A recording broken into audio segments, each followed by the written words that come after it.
Hai rekan-rekan, selamat bergabung di channel saya. Pada kesempatan kali ini saya ingin menyampaikan salah satu perseroan yang akan melaksanakan IPO. Pertama, kita disclaimer on dulu.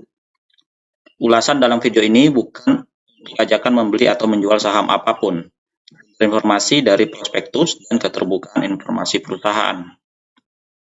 Untuk ringkasan IPO kali ini,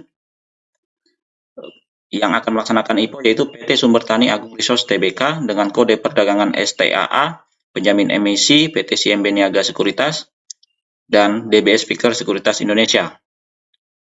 Kemudian untuk jadwal IPO, penawaran awal atau book building tanggal 9 sampai 15 Februari, penawaran umum offering tanggal 2 sampai 8 Maret 2022 dan tercatat di bursa tanggal 10 Maret 2022. Untuk sekilas profil perusahaan, perseroan didirikan dengan nama PT Sinarlika Putri Wijaya Plantation berdasarkan Akta Nomor 189 tanggal 31 Juli 1993. Terjadi perubahan nama perseroan dari PT Sinarlika Putri Wijaya Plantation menjadi PT Sumber Tani Agung Resource terjadi pada tahun 2018 berdasarkan Akta Nomor 13 tanggal 12 Maret 2018. Untuk lokasi kantor pusat ada di Jalan Pangeran Diponegoro, Sumatera Utara. Kemudian untuk pengurus dan pengawas perseroan dari komisaris, yang pertama komisaris utama Bapak Suwandi Wijaya, kemudian ada wakil komisaris Bapak Rizwan Wijaya, kemudian ada komisaris independen Bapak Rudi Ngadiman, dan dari direktur utama Mos Fleiang, kemudian ada direktur Pak Sudian Daraj, kemudian ada direktur ada Bijan Jusri, Ibu Bijan Jusri. Kemudian sektor dan kegiatan usaha, sektornya itu consumer non-cyclical dengan kegiatan usaha utama semua yang terkait dengan perkebunan kelapa sawit, mulai dari pembukaan lahan hingga menjadi minyak. Dan aktivitas kegiatan usaha penunjang itu ada aktivitas konsultasi manajemen lainnya. Lokasi perkebunan tanggal 31 Juni 2021 memiliki 13 perkebunan yang dikelola tersebar di 4 provinsi yaitu Sumatera Utara, Sumatera Selatan, Kalimantan Barat, Kalimantan Tengah dengan total luas 41.775 hektar. Berikut peta perkebunan dari perseroan. Kemudian untuk keunggulan bersaing yaitu kinerja operasi dan produksi yang unggul dan profil usia yang menarik yaitu ada 64% yang produktif. Kemudian rekam jejak pertumbuhan dan profitabilitas yang kuat lebih dari 50 tahun. Kemudian penerima manfaat dari tren harga yang positif. Kemudian tim manajemen yang berpengalaman dan terpercaya dengan rekam jejak yang terbukti. Berkomitmen pada proses berkelanjutan yang teruji standar. Kemudian untuk strategi bisnis. Yang pertama mengoptimalkan produksi tanaman perkebunan. Yang kedua, mengadopsi perkembangan teknologi. Yang ketiga, menerapkan dan memperluas ESG dalam operasional. Kemudian berikutnya, mengembangkan kualitas SDM. Kemudian pengembangan dan perluasan lahan. Kemudian pengembangan nilai tambah produk. Untuk dokumentasi kegiatan perseroan, ini merupakan siapan lahan. Dan ada dilakukan pembibitan, ada dilakukan penanaman, pemeliharaan, dan proses panen, lalu pengolahan hingga menjadi minyak siap pakai. Kemudian untuk struktur permodalan dan susunan pemegang saham sebelum dan sesudah IPO. Yang pertama, pemegang mayoritas yaitu PT Malibu Indah Lestari dengan kepemilikan 40%. Setelah penawaran umum akan menjadi 36,78%. Kemudian ada PT Kedaton Perkasa dengan kepemilikan 31,48% dan setelah IPO menjadi 28,94%. Kemudian ada Russell Maminta Wijaya dengan kepemilikan 14,42% akan menjadi 13,26% setelah IPO. Kemudian ada Gani dengan kepemilikan 6,91%, setelah IPO akan menjadi 6,35%. Ada Lele Tanjung dengan kepemilikan 4,09 akan menjadi 3,76%. Kemudian ada Hardi Mistani dengan kepemilikan 3,1%.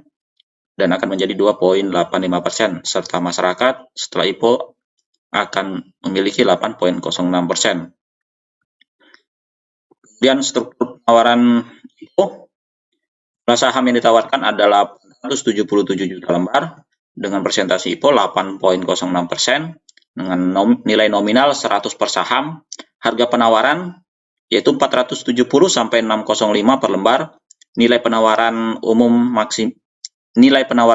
maksimal 530 miliar 628 juta 560 ribu. Untuk penjamin emisi, PT CMB Niaga Sekuritas dan DBS Victor Sekuritas Indonesia. Kemudian, untuk rencana alokasi dana IPO, 100% gunakan untuk belanja modal dengan rincian 54% pembangunan refinery, dan 23% pembangunan fasilitas dermaga, 23% pembangunan tangki timbun. Jadi secara total sudah 100%.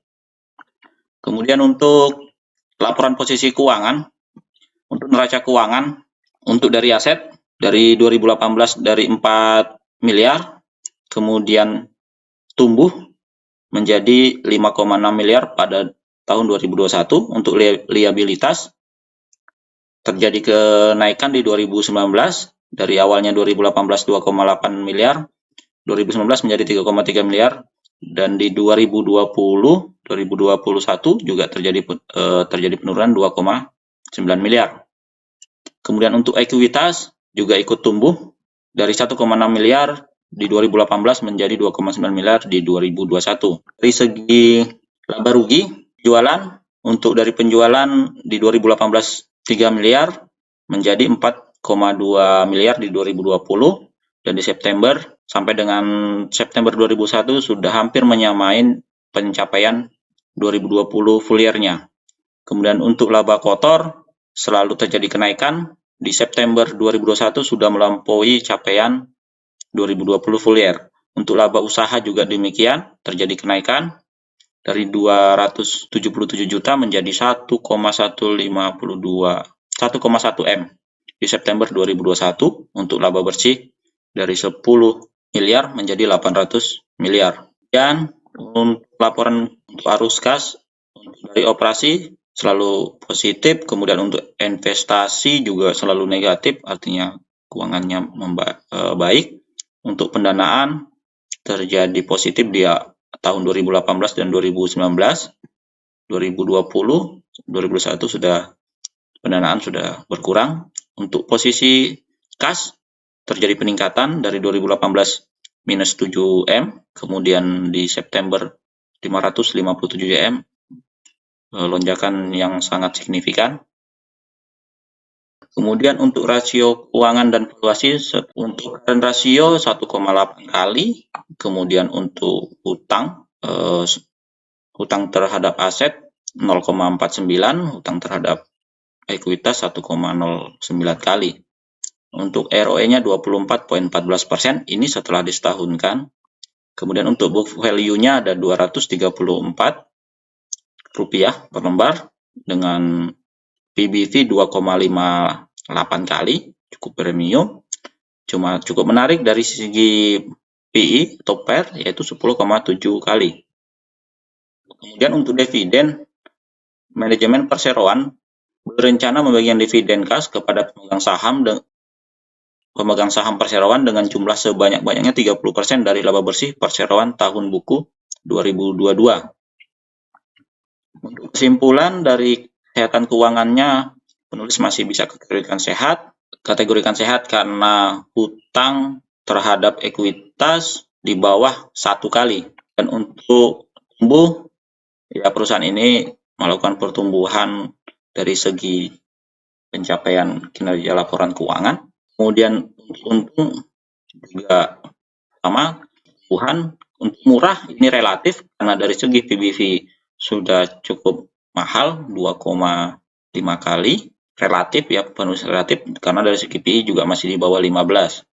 Kemudian untuk perspektif iya. Kemudian untuk risiko jika membeli saham STAA, selalu diingat untuk para investor jika membeli saham itu risiko yang pertama adalah risiko tidak liquidnya saham yang ditawarkan pada penawaran umum perdana. risiko fluktuasi harga saham perseroan, kemudian ada risiko kebijakan dividen, kemudian ada risiko sehubungan dengan gagalnya sistem penawaran umum elektronik. Cukup sekian, saya ucapkan terima kasih. Semoga video kali ini bermanfaat.